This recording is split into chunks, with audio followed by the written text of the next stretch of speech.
નર્મદા જિલ્લામાં અવારનવાર ધારાસભ્ય ચૈતર વસાવા અને સાંસદ મનસુખ વસાવા વચ્ચે નિવેદનબાજીના કારણે ત્યાંનું રાજકારણ જબરજસ્ત ગરમાયેલું જોવા મળતું હોય છે। આરોપ પ્રત્યારોપનો દોર પણ જોવા મળતો હોય છે।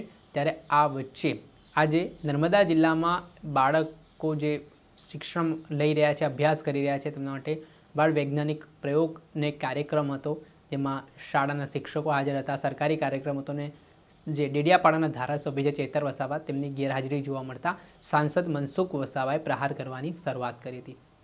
તેમણે કહ્યું કે મારા આટલા મહત્વપૂર્ણ કાર્યક્રમો બીજી જગ્યાએ ચાલી રહ્યા છે, છતાં પણ હું આ કાર્યક્રમમાં હાજરી આપવા માટે પહોંચ્યો છું, પણ ધારાસભ્ય છે તે પોતાનું ઘર સાચવવાના બદલે અલગ અલગ જિલ્લાઓમાં ફરી રહ્યા છે।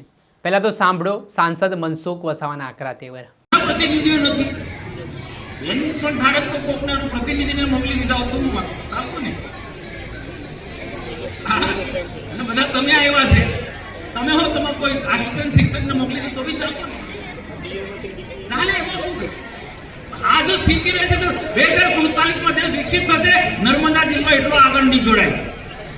આમાંથી બહાર નીકળ્યું એટલે કોઈ સ્ટેટ બનવું જ પડશે।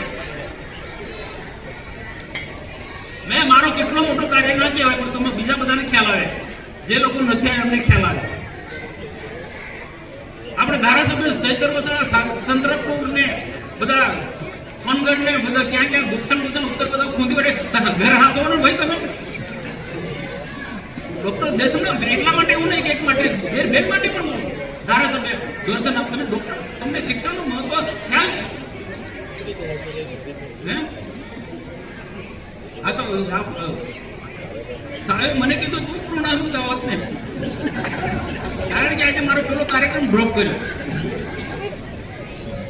એમને હું કોઈને એ નથી, હકીકત છે। હું હંમેશા આવું જ બોલવાનું આવનારા દિવસોમાં આવું જ બોલવાનું, કારણ કે 2047માં દેશ હું વારંવાર બોલું છું એ વિકસિત થવાનો છે એક એક ક્ષેત્રની અંદર। એ વખતે નર્મદા જિલ્લો પાછળ ના રહી જાય એટલા માટે મારે કડક બોલવું પડશે। ડોક્ટર પાસે મીઠી દવા ના હોય, કડવી દવા હોય।